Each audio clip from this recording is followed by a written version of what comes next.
The words of Jesus echo in the halls of our eternities and our nows. His actions amplified louder, the power of silence only hours before from those with him and who hung on crosses called him a coward. To hang there till his breath released and ceased to exist, the storm clouds drift and crash to the ground. Look around, look around. He shook the ground, he took the ground. Time travel 3 days, and an empty tomb is all that remains. The perfect man, Jesus, who came like a fresh snowfall, was gone. Everything we knew about him, gone. Hope, gone. Anxiety, gone. Miracles, gone. Perfection, gone. Love, gone. Everything we saw, gone. But that stone was gone too. See, Jesus, he wasn't missing, he wasn't stolen, but the stone was rolled away when the voice of God told it to. The stone was gone, but his breath was back. The voice of God to us, an acrobat and a welcome mat, speaks into our futures from the past, and he is still present. He's all around. The resurrected dream, the king who wore a forced-on crown. As we now lay down and listen, as we walk in your life, we're forever changed. We cannot be the same. And as we hear you call our name, we rise. Out of the shadows, bound for the gallows, a dead man walking, till love came calling. Rise up, rise up, rise up, rise up. 6 feet under. Over, an answer to a prayer, the voice of a savior. Rise up, rise up, rise up, rise up. All at once I came alive.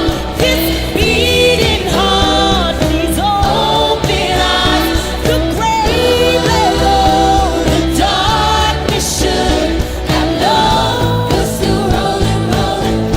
You're still rolling stone. You're still rolling, rolling stone. You're still rolling stones. Now that you saved me, I sang 'cause you gave me a place of a river, so I put it on a vinyl. Rise up, rise up, rise up, rise up. I once was blinded, but now I see it. I heard about the power, and now I believe it. Oh, rise up, rise up, rise up, rise up. All at once I came alive. This beating heart, these open eyes, the grave lay low, the darkness should have known. You're still rolling, rolling. You're still rolling stone. You're still rolling, rolling stone. You're still rolling stones. I thought that I was too far gone for everything I've done wrong.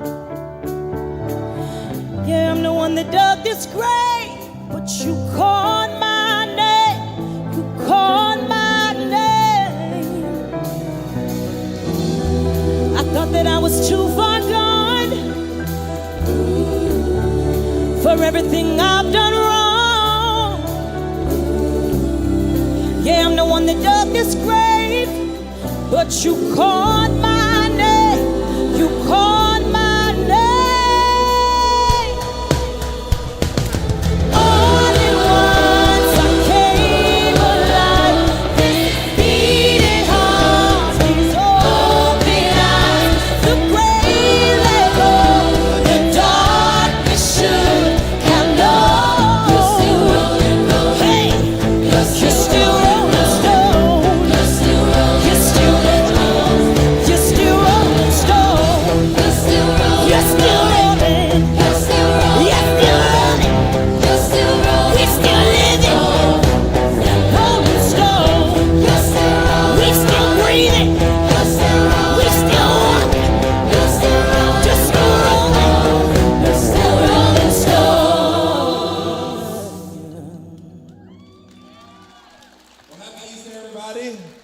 We are so glad that whether you're here in person or online, we're so glad that you chose to join us today. Now, we were able to feature the Detroit Youth Choir, and they did an amazing job joining us in that first song. And so today we're jumping in, celebrating Jesus being raised from the grave. And we're taking a look at a story where Jesus is going actually to the tomb of Lazarus, and he calls him out. So we're taking a unique look at when Jesus uses his voice to speak to us, something happens and something changes. And so we're going to sing this song that takes the perspective of Lazarus and really kicks off and talks about how we serve a miracle-working God. You stood outside my grave with tears still on your face. I heard you say my name, and my light was turned today, 'cause you came. Oh, I knew that you would come, and you sang, and my heart it woke up. No, I'm not afraid to see your face. I am alive 'cause you came. Oh, I knew that you would come.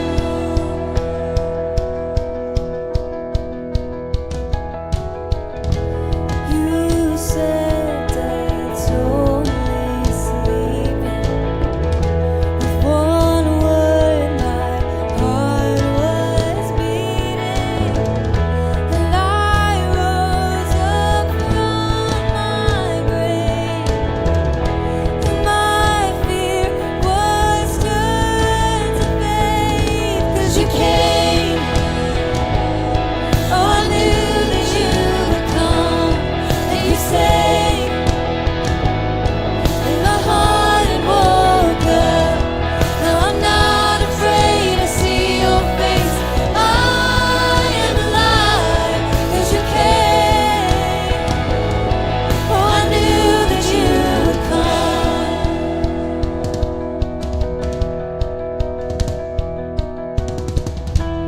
You are a miracle working God.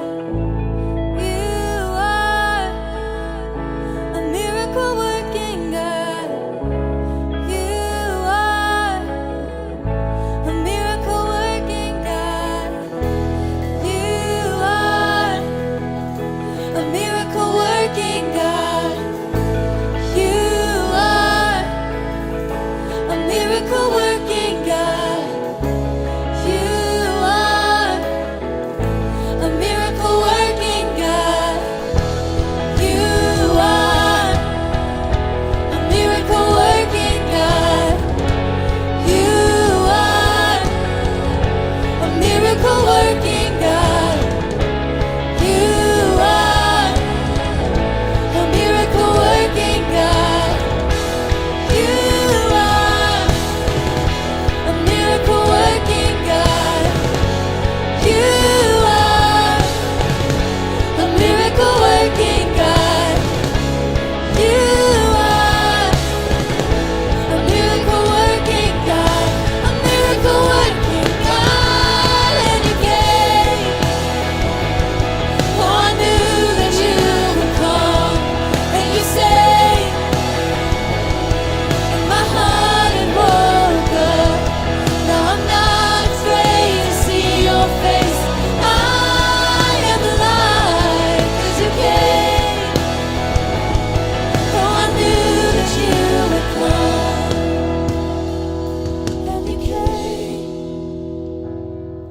I knew that you would come, and you saved, and my heart it woke up.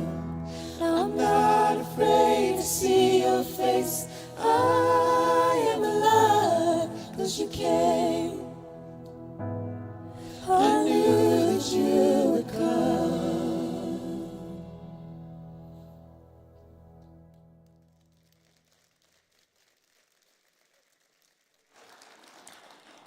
That song was written from the perspective of Lazarus, who died. He was buried in a tomb for 4 days. And then Jesus showed up.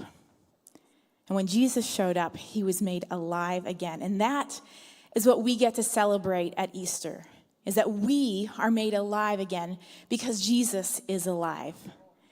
And so over these last 8 weeks here at Kensington, we have been a part of a series called Personified. And we've been taking a look at the last week of Jesus' life before the cross. And it all began in a small town called Bethany, where Jesus was at a meal that was really in his honor with some friends. And a woman named Mary came, and she anointed his feet with oil. And he goes on to share that really this moment was in preparation for his burial. And then we followed him from there to his entry into Jerusalem, which was triumphal, and people shouted, "Hosanna!" and they laid palm branches down before him. And then we went to an intimate moment in the upper room with Jesus and his closest friends, the disciples, as they shared in the last Passover meal together. And from there, Jesus and a few of them went to the Garden of Gethsemane, where he agonized in prayer, asking God to take this cup from him. But yet he decides to surrender, to say, "Not my will, but your will be done, God." And from that moment, then Jesus is betrayed, he's arrested.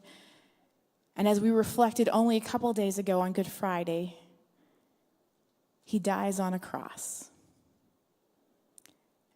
But today, we end our journey in this story today as we celebrate his resurrection, that there is new life because he has risen from the dead. And because of that, we celebrate. And so the story ends there, but really it is the beginning for each one of us, as that new life is for us and it's for others in our own lives. And so we are so excited to be able to share that with you here today. And I also wanted to let you know that coming up, starting next week, we are going to be starting a brand new series here at Kensington. It's called The Family. Each one of us, we have a family, and it's beautiful at times, and other times it can be a little more complex. There can be a lot of joy, but then family can cause a lot of stress. Or am I the only one, right? It's kind of a great thing, and it's hard all at the same time. And so in this series, we're going to be taking a look at the scriptures and leaning into how God has wisdom for us in these relationships, which really are probably some of our most critical relationships. So we hope that you will join us and come back to be a part of that, whether in person or online, as we begin that new series next Sunday. Now, at this time in our service, we are going to continue on by receiving our offering. And so our offering really is what helps us with our mission here at Kensington to propel that forward. Our mission is to see that everyone would be transformed and mobilized by Jesus. And that happens both here locally and across the globe. And so that's all because of your giving. So thank you so much. And there are different ways that you can give. You can see that on the screen there. You can text in. You can go to our app, website. There's even buckets available as you exit the auditorium. But we do want to say thank you so much for your faithful giving and for being a part of the mission here at Kensington. Now, I'm really excited for today, and one of the things we have happening here is Cliff Johnson is going to be here with us today, and he has been a part of our Kensington family for the last 5 years. He was our lead pastor at our Birmingham campus, and now he is one of our central teaching pastors. And so he will be leading us through the message as we lean into the voice of God today. And one of the beautiful things about our Kensington family and community is that there are so many different and unique voices and talents and gifts that are shared here. And this next song that our team is going to do was actually specifically written for this service today by one of our own.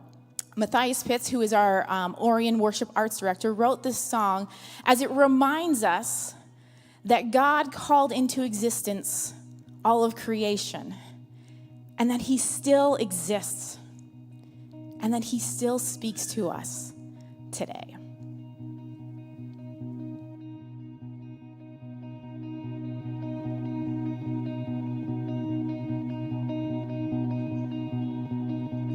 I can hear in the wind that's blowing through the fallen leaves.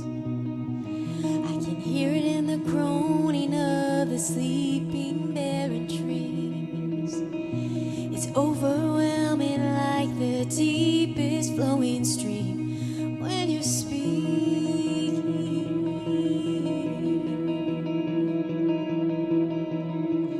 There's an echo of a moment that you spoke it all alive.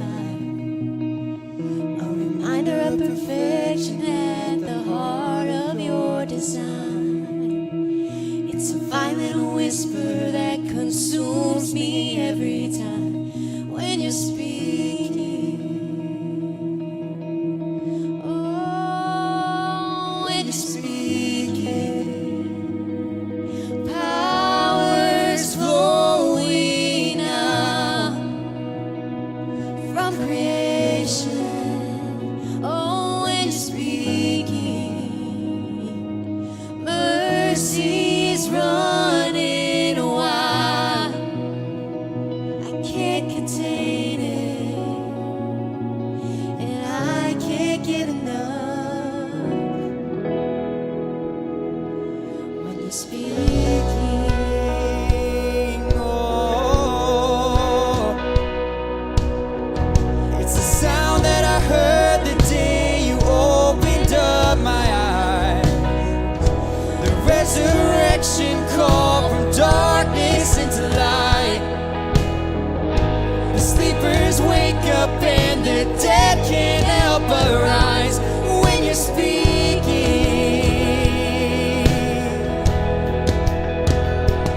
When you're speaking, there's powers flowing out from creation. When you're speaking, mercy's running wild. I can't contain it. When you're speaking, powers flowing out from creation. When you're speaking, mercy's running wild. I can't contain it, and I can't get enough. I can't get enough When you're speaking,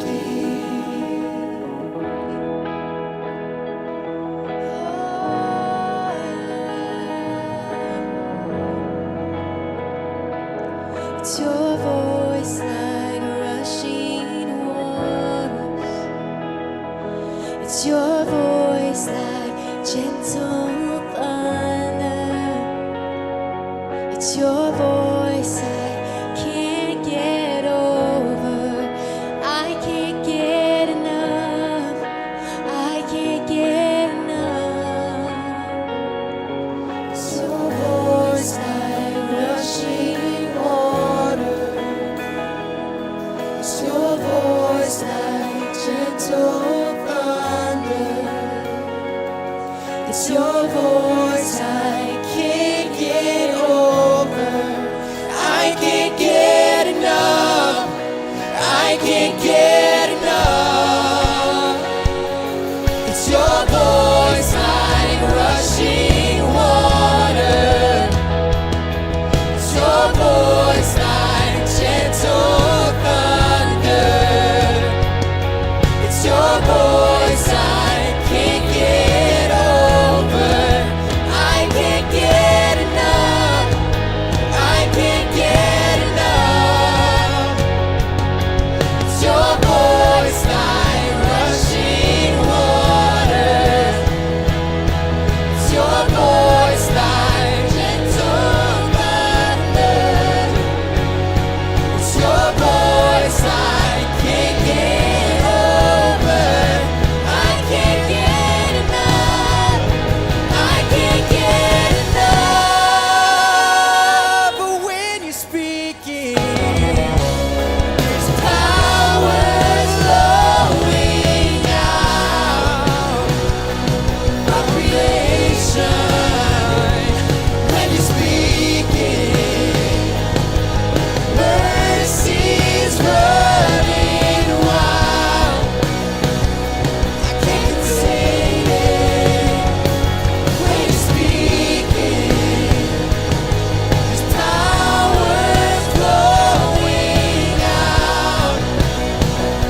I want you just for a moment to think back on your life.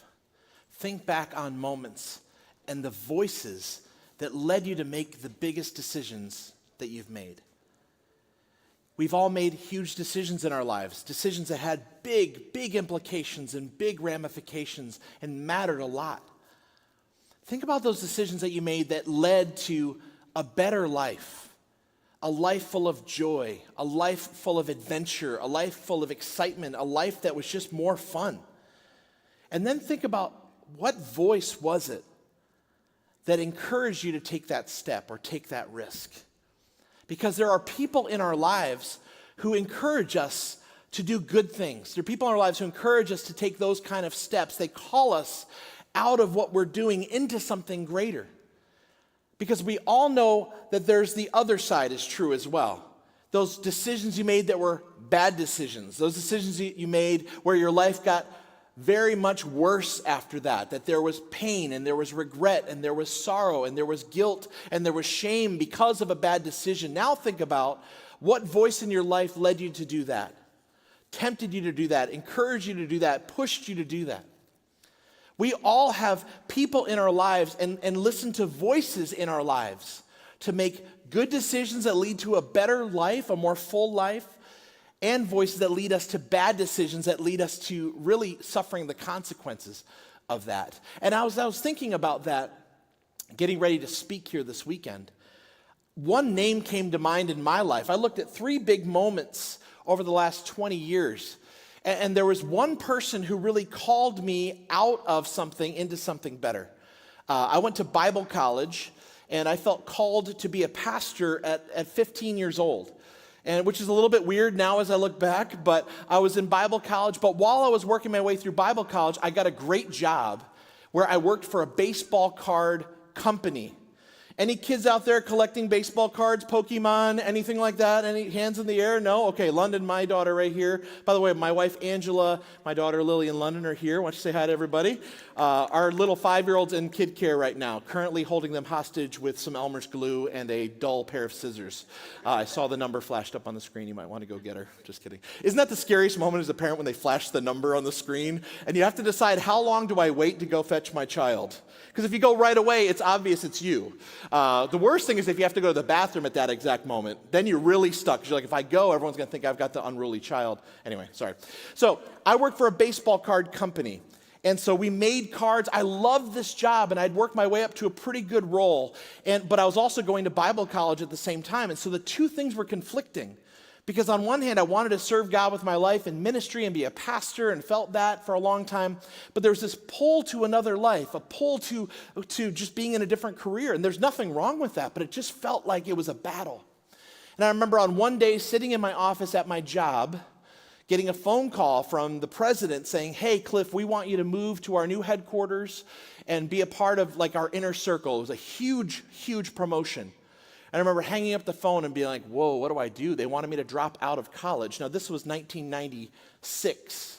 So the online world was like just only Al Gore was dreaming it up at this point, you know? So I'm like, what do I do, you know? And so I'm sitting at my desk still reflecting on that, and I got a phone call from my college.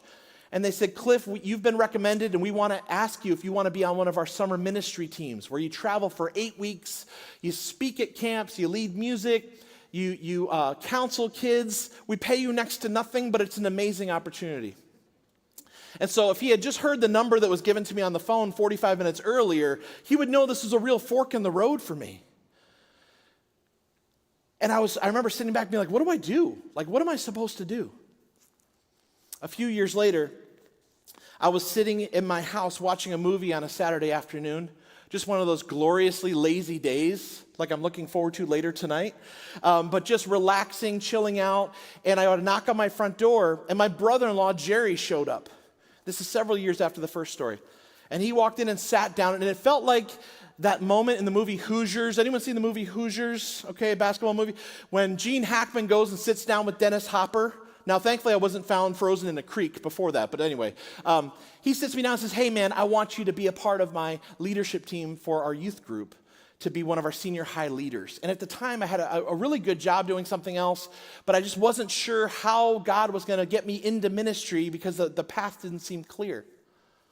And then the third time it happened, I had been a student ministry pastor for 4 years out in Minnesota, and then Angie and I, we stepped out of ministry for a year, and I was just trying to figure out what was next, and I got another phone call that I had been recommended for a young adult position at a church here in Michigan, not Kensington, but another local church. And what I realized was there was one person who orchestrated all three of those events. And I know the easy answer is Jesus. Yes. But there was someone else in my life, and it was my brother-in-law, Jerry. One of my very best friends, he recommended me to be on the ministry team. He sat down with me in my house and invited me to serve with him in student ministries. And then he put my name in to get the job as a young adults pastor. And I look back at those moments, I'm like, here was someone whose voice in my life believed in me and called me to something. And those journeys, each one of those journeys was difficult, but they were full of joy, adventure, and risk. And what I love to think about is like when you look back at your life, those are the moments you remember. You remember those moments that were full of risk and excitement. We just took our girls in December, right around Christmas time, fully masked up to Disney World. And we went on that Slinky Dog roller coaster, is that what it's called? And like I just remember being on it and hearing the eardrum piercing screams from my children. You would have thought we were on the precipice of death. And yet what was with it? It was screams mixed with laughter, right? It's like, I'm gonna die, but I love every second of it. It's like that adventure. Anyone love roller coasters out there, kids? I'm telling you, right now, it's like we did Expedition Everest, which is totally insane. And we smuggled Harley in because okay, I'm saying this on camera. Hopefully Disney reps aren't watching this, but we put napkins in her shoes and put a bun on top of her head so that she would pass the height test. All right, sorry. Kids, tell your parents to do that. No, I'm just kidding. So we went on it, and she was just loving it. It's like, man, it's so dangerous and so exciting, but it's like you feel so alive.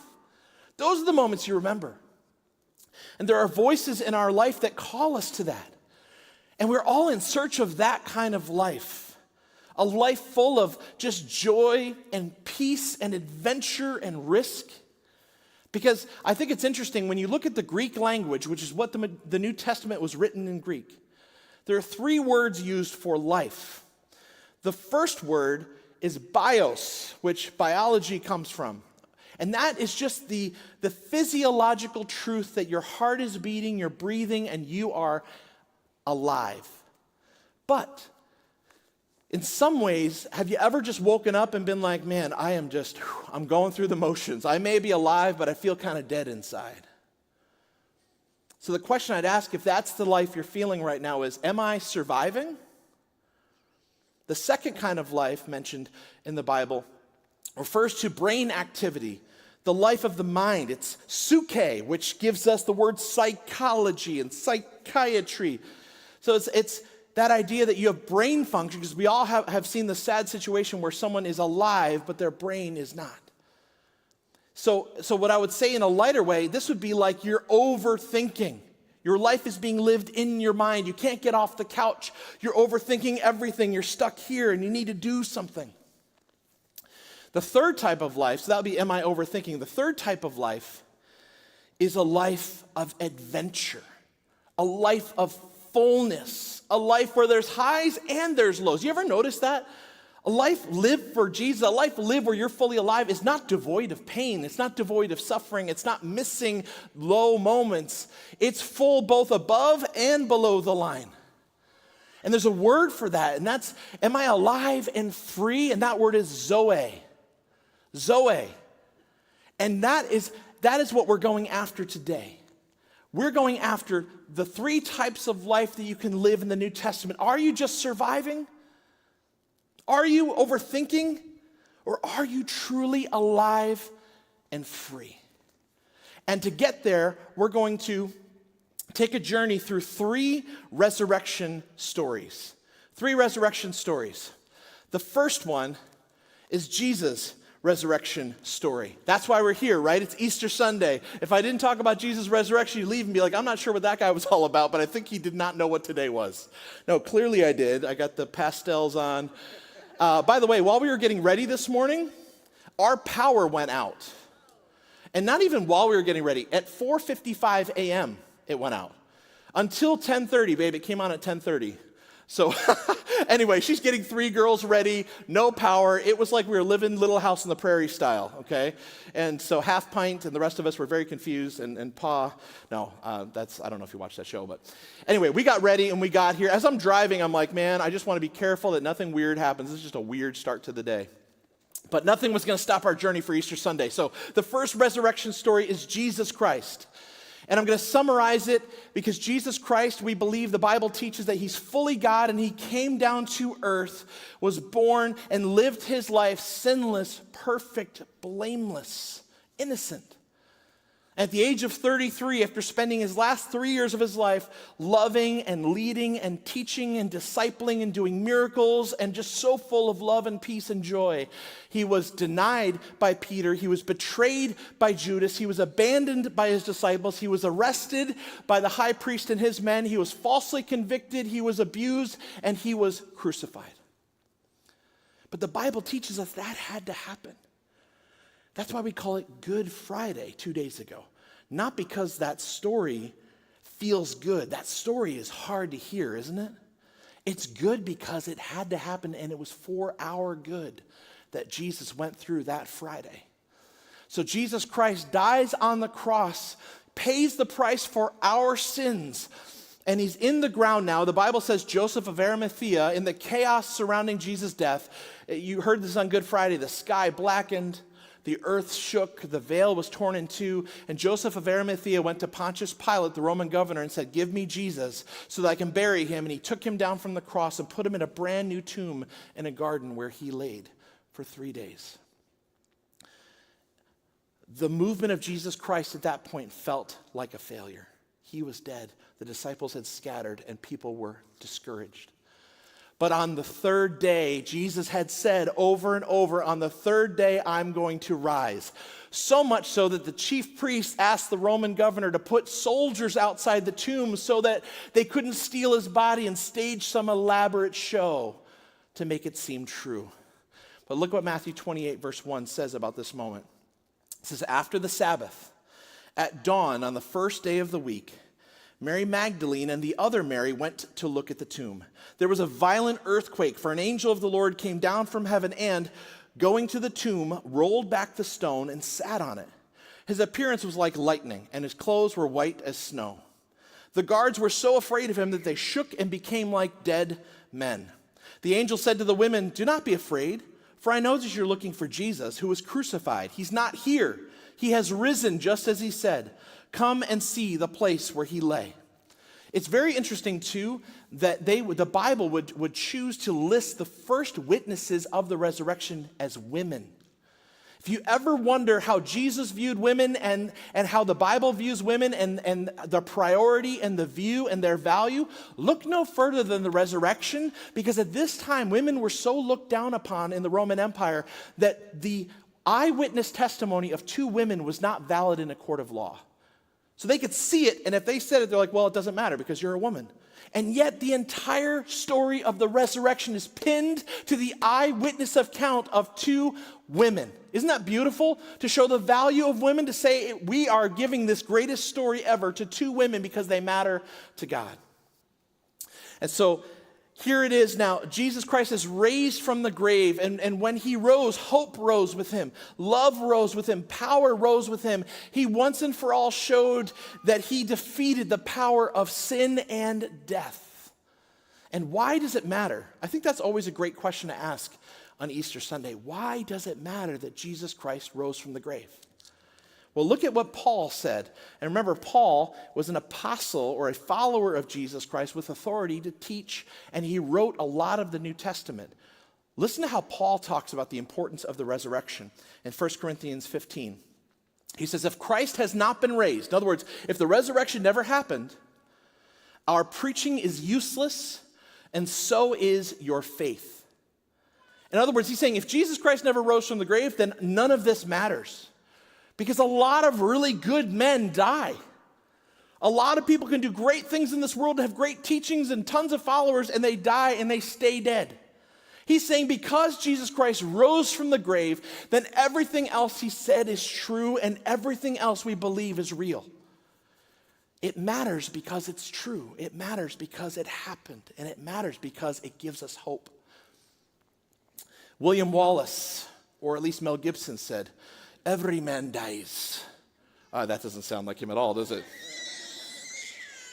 Every man dies, but not every man really lives. That's the best I can do. Think about that. Everyone dies, but how many of us really step into a life worth living? Jesus lived an incredible life, died, and then rose from the grave and invites us into that resurrection life.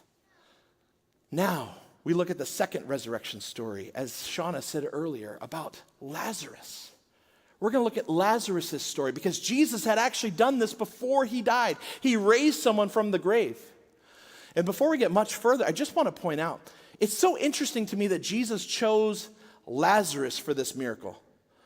There was nothing special about Lazarus. The greatest connection that we can find in Scripture is that Lazarus had sisters, Mary and Martha, and a dad named Simon, that they were friends and that Jesus really loved them. But what I think about as being really interesting is, of all the people to die while Jesus was doing his ministry, why would he choose Lazarus? I would think he would choose to do this miracle on John the Baptist, for goodness sakes. That guy died while Jesus was ministering, and Jesus just was sad about it. This was his cousin. This was the greatest man born to woman, Jesus called John the Baptist, and yet he allowed him to stay dead. Yet Jesus chose to raise Lazarus from the dead. Why? I think there's something in that for us today. I think there's something in that.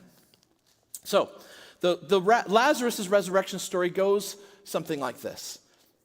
I'm going to summarize it because it's like 66 verses if I was to walk you through all of it. So Lazarus is a friend of Jesus. Mary and Martha are his sisters, and Jesus is with his disciples, and he gets word from Martha, Lazarus, whom you love, is sick, and he's going to die. You got to do something about it. Now, have you ever been in that place? Have you ever been in that place where someone that you love is in bad shape? And if something doesn't happen, they're going to die. That's a scary place to be. The desperation of Mary and Martha makes total sense. And yet Jesus' response doesn't make much sense at all. In fact, at the beginning of John 11, it says that Jesus heard this and he stayed where he was for a couple more days. The last thing that Lazarus needed was more time without medical care. So Lazarus dies. And then Jesus comes to see him. It makes sense why when Martha finds him as he's coming, she's like, "What are you doing? Why did you wait? If you had been here, my brother would still be alive." And she was so frustrated, and she was so hurt, and she was so sad, and she was so brokenhearted. And Jesus says, "Well, I am the resurrection and the life. Do you believe this, Martha?" She said, "Of course I do." He says, "Then watch what's about to happen. Just watch." And right after that, it's amazing. John 11:35 is the shortest verse in the Bible. And when I grew up, it was the verse I always had ready to say that I had memorized. So Sunday school, Christian school, you'd be like, "Anyone have any verses memorized?" I'd be like, "Yes, Cliff, go ahead." John 11:35, Jesus wept. So that's a free one for you. Jesus wept. They say, "That's great, now go in the hall." Because that wasn't what they were going for. I spent a lot of time in the hall at that time of my life. But think about what those two words actually represent. Jesus, God in the flesh, cried. He wept. Death jarred him. Death shook him. Death made him cry. Why? Because he knew that wasn't the way it was supposed to be. Death was not a part of the original design. Suffering and sin and illness was not the way it was supposed to be. We chose that in the garden when we chose sin and rebellion. That introduced sickness and sin and death and separation from God, and Jesus wept. Now, have you ever been close to that death moment with someone? I'm telling you, it's jarring. I've been there for both of my parents as they passed away. It is a scary and a jarring moment to experience. It really is. A few years ago, my wife, Angela, actually had to go to the hospital because she had a blood infection. It's called sepsis. And she was so sick, and it took her down so bad that even the treatments and the medication actually made her lose her memory for about 4 days. So she didn't know who I was. She didn't know who the girls were. It was so devastating. And I'll just never forget trying to talk to her and just seeing it was like, there was like a shield. She didn't know who anybody was. And one of my daughters said, Dad, I just feel like Mom she's already died. And I just remember that moment, and so much inside of me was heartbreaking, and I'm like Martha shouting out, Jesus, you got to do something. You got to stop it. She needs you. Please come in and heal this infection, heal her heart, heal her body.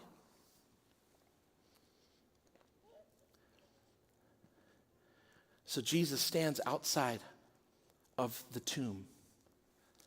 In John 11:38, it says, Jesus, once more deeply moved, came to the tomb.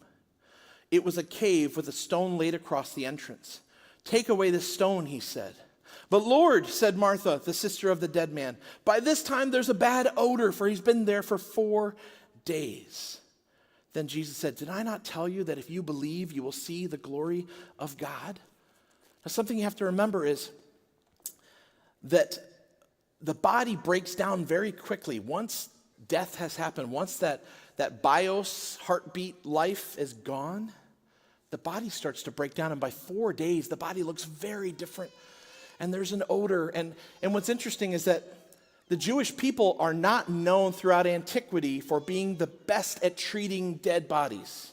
Now, that's a weird statement to make, but according to the law, they had very strict rules about how to interact with dead bodies and ritual uncleanness.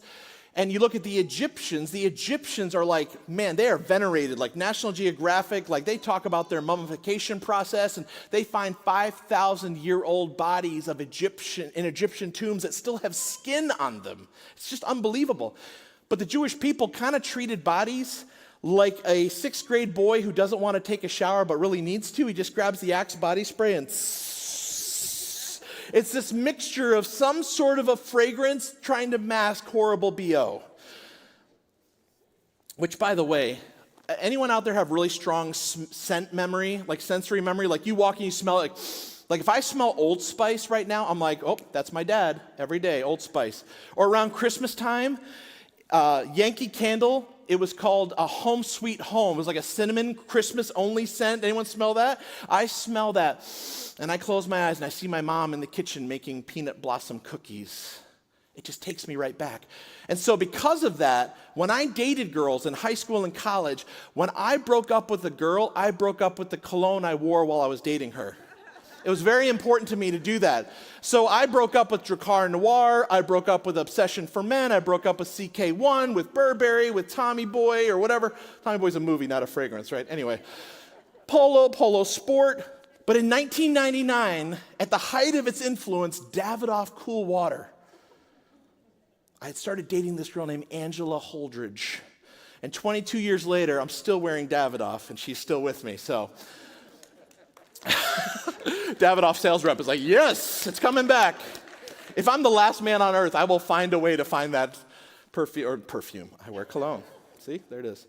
What's interesting about that, though, is when Angela was in that state in the hospital and she couldn't remember anything, I leaned over her to fix her blanket and she went, oh, my husband wears that cologne.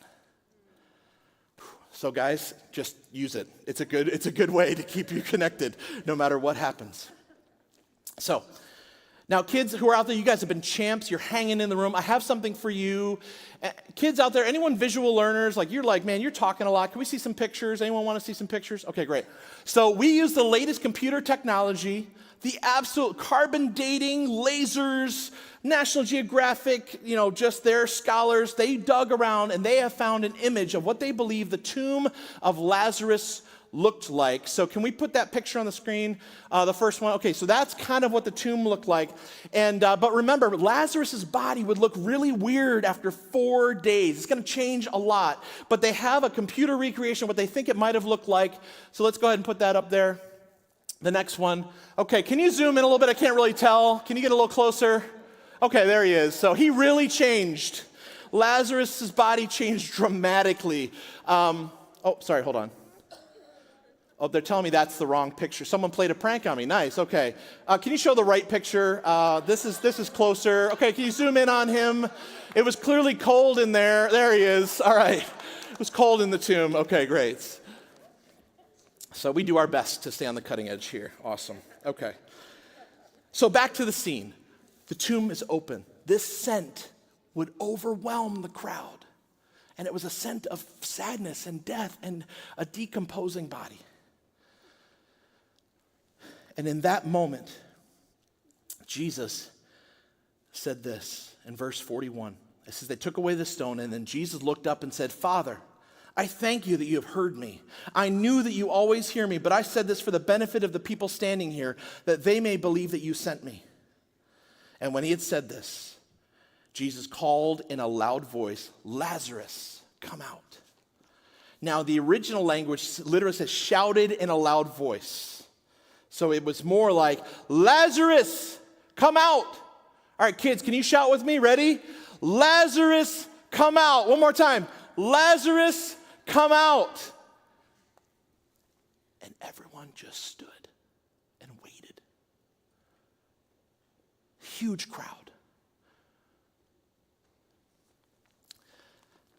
When they buried someone in this culture, because they didn't want to handle the body too much, they would have wrapped the feet tightly, and the head would have been bandaged to cover the eyes. And then the rest of the body just had strips of linen and kind of a pile of potpourri on it, myrrh and other spices. And so when Lazarus would come out of the tomb, it says in verse 44, the dead man came out, his hands and feet wrapped with strips of linen and a cloth around his face. So when Lazarus came out, he would have come out like this.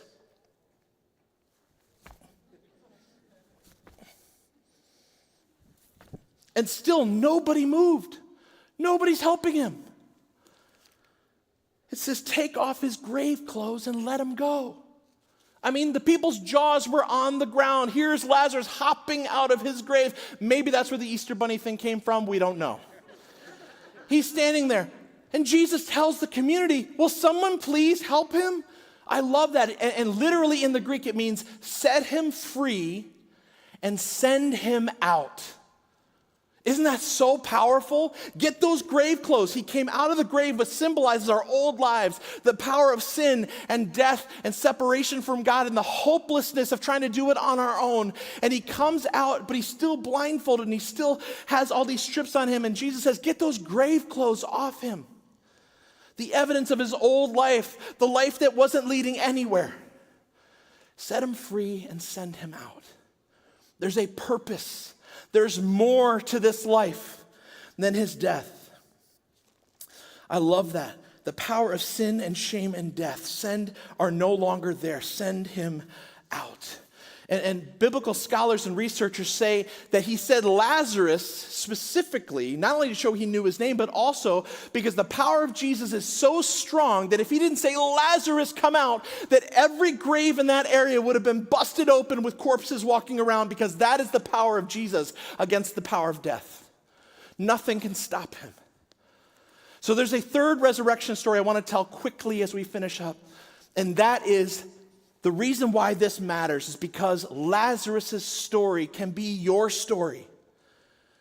Lazarus' story can be my story. Your resurrection story is our third one we're looking at. Look at Ephesians 2, verse 1.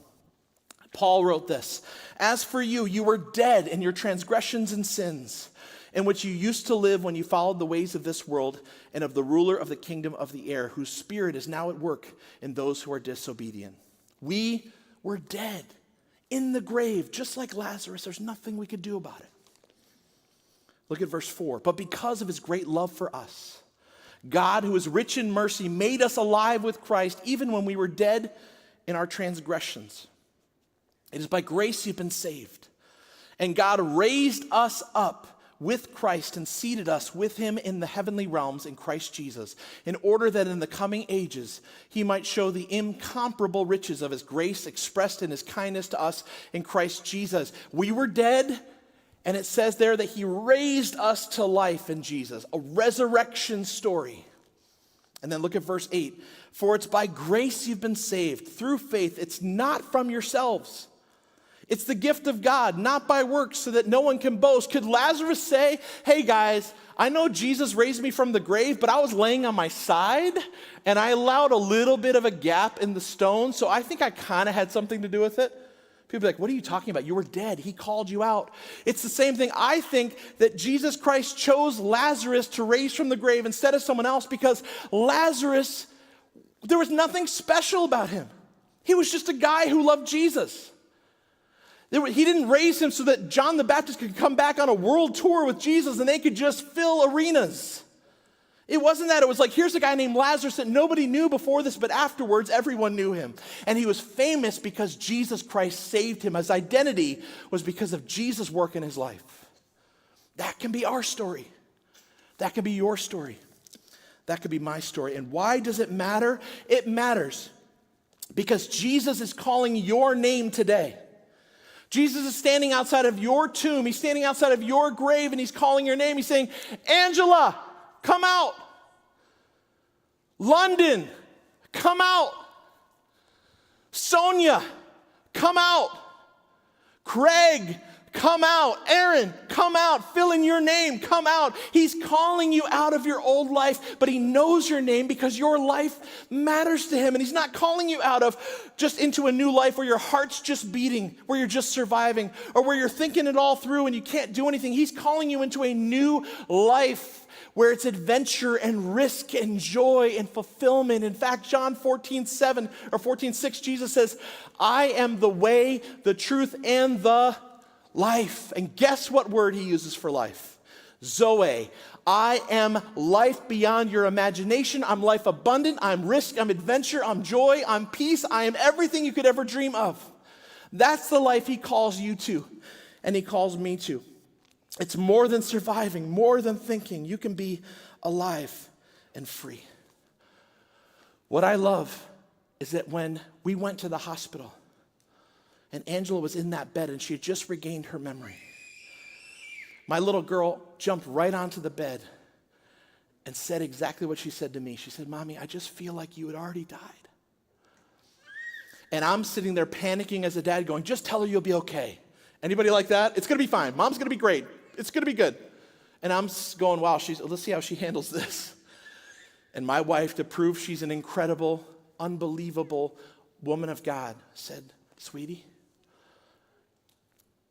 I'm not afraid of death. And if this is my time to go, I'm not afraid of death because I love Jesus and because I know that if I die, I'm going to be in heaven with him forever. And you don't need to be afraid of death or be afraid of me dying either. And I remember just turning and walking away and being like, wow. And I'm thinking, this is going to be a disaster. Our kid's going to freak out. And guess what it gave? It delivered total peace. It was like the truth of Jesus and his power over death and our future in heaven just calmed everything down, and it was great. And so I just want to say to you now, the life that Jesus promises us is not just after death for eternity, although that's true. It is life right now. It is unending life and adventure and being alive and free. Here's what I love. Think about Lazarus. I think it's interesting that Jesus had a crowd and said, hey, crowd, set him free and send him out. Can you imagine if Lazarus was like, I'm so sick of this, I'm going back into my grave. Where are those clothes I was wearing? It's ludicrous, right? Be like, Lazarus, get those weird bandages off. Why are you laying on a stone shelf again? But how many of us do that? How many of us go, you know what, following Jesus, I don't know. I kind of liked it. It was kind of chilly in there. I had really nice mittens. And Bernie was in there. That's not a political statement.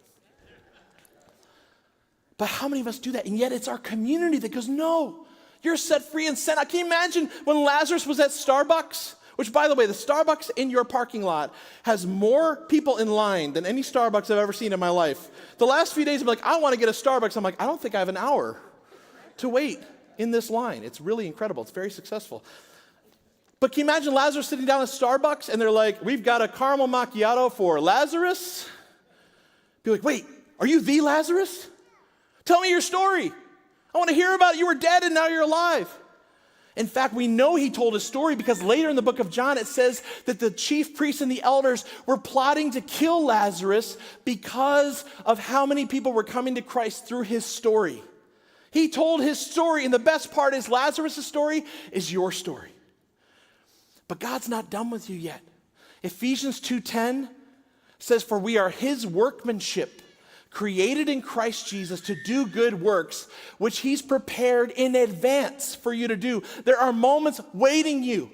So it's that idea, you're dead, you're alive, you're set free, and you're sent out, and there are moments waiting for you to step into for the rest of your life. Will you do that?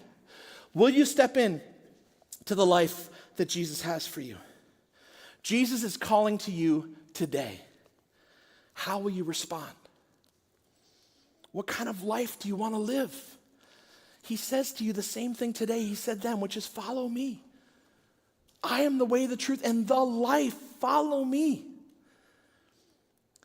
For some of you, you're hearing your voice, your name for the first time, and you're going to respond to follow Jesus. Others of you realize, you know what? I went back into the grave a while ago, and I need to get out and be set free from those grave clothes and be sent out. And others of you realize you need to call other people. Whose voice is in your life calling you to life, and whose life are you a voice in?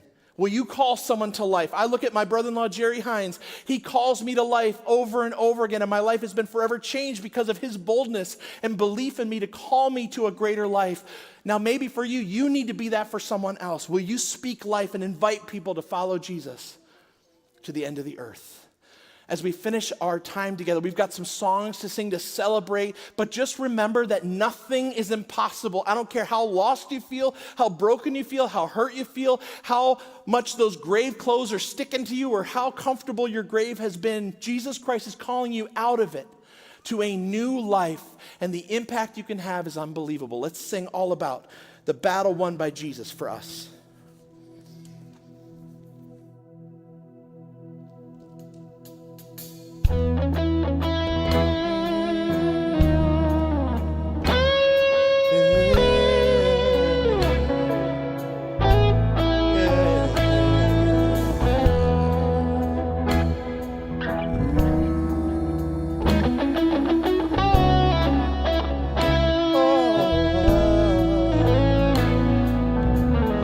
Miracles when you move, such an easy thing for you to do.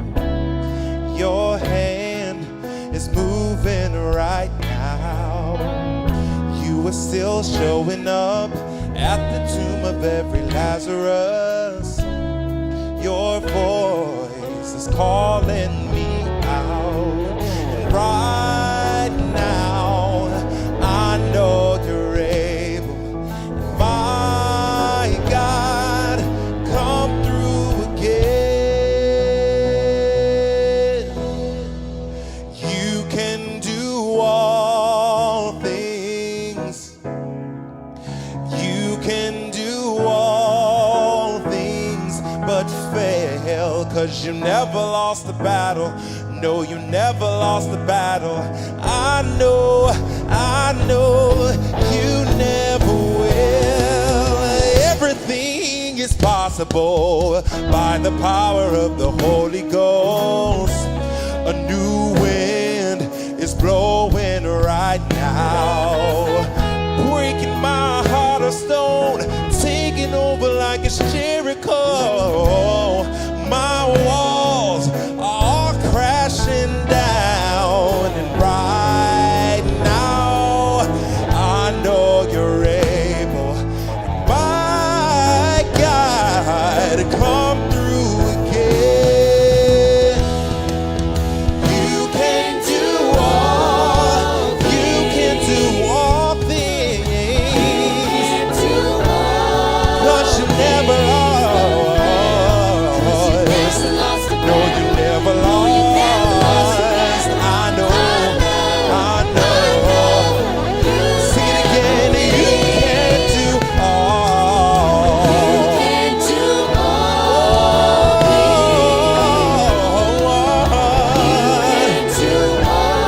'Cause you never lost.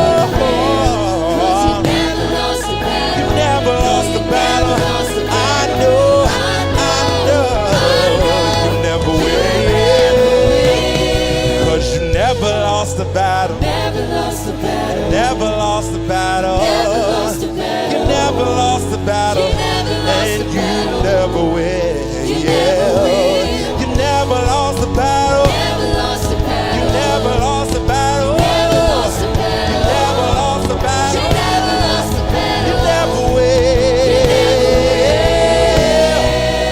You can do all. You can do all You things. can do all. You can do Yeah. 'Cause you never lost the battle. You never Oh, lost the no, battle. no. Never lost the I battle. know. You never will. You can do all. You can do all You can do all. do all. 'Cause you never lost the battle. Never lost You the never lost my battle. Never lost the I know you never will. I know You never will. I know. Yeah, yeah.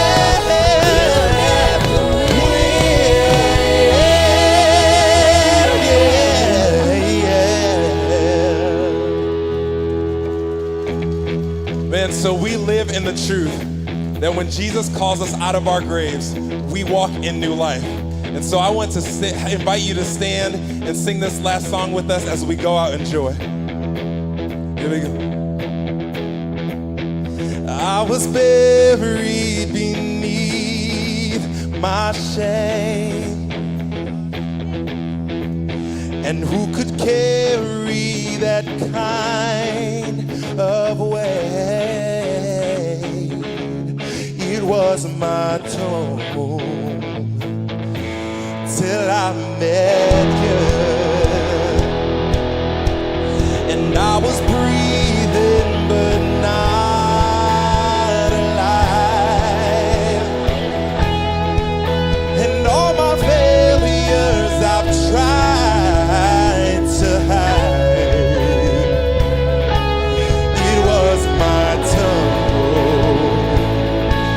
till I met you. Come on, every voice, you go.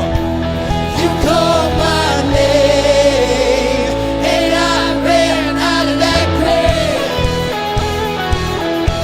out of the darkness, into your glorious day. You called my name, and I ran out of that grave, out of the darkness, into your glorious day.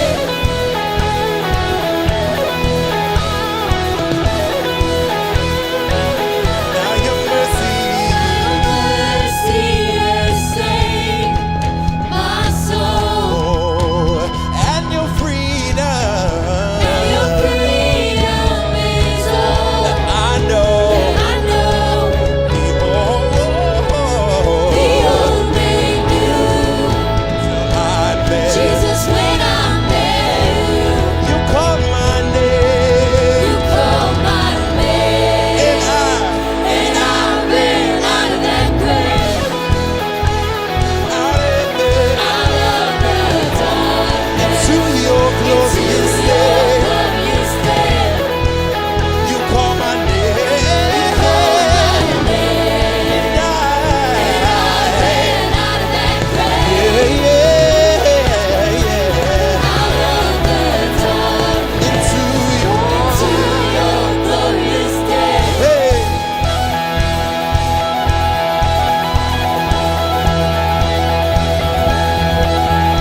Now I love this part right here because the Bible tells us in James that whom the Son sets free is truly free indeed. Do you believe that? All right, so we're gonna sing this together. I needed rescue. Here we go. 2, 1, 2, 3, 4. I needed rescue. My sin was heavy, but chains break at the weight. Sound real good. I needed shelter. I needed shelter. I wasn't old. Now you. Now you call me to see. When I was broken, you were my healing. Now your love is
you so much for being with us. Before you leave, 3 quick things. Number 1, can we give a huge round of applause to all of our musicians and tech teams in the back and in the back, and all the greeters and ushers and kid care that made this weekend awesome. We worked really hard so that you would have an encounter with Jesus that will change your life, and I pray that happened today. When you leave this place online, we have a Kensington Kids Easter experience fully online featuring this guy right here is the main teacher, and Christina Kirsch and so many others from Clinton Township. Check that out. Next Sunday, we start a series called The Family. It's all about a Sicilian mob boss. No, I'm just kidding. It's a series about our family. You don't want to miss it. And also, if God pricked your heart, and you heard your name for the first time, or you felt something and you're not even sure what that was, but you want to talk about it out in the lobby, we'd love to pray with you. We have a free Bible for anybody who wants one. Let's have a conversation and step into what it looks like to follow Jesus into the new life he has promised. We want to do more than survive, more than think. We want to live alive and free. Have a happy Easter. Thanks for being with us. We'll see you later.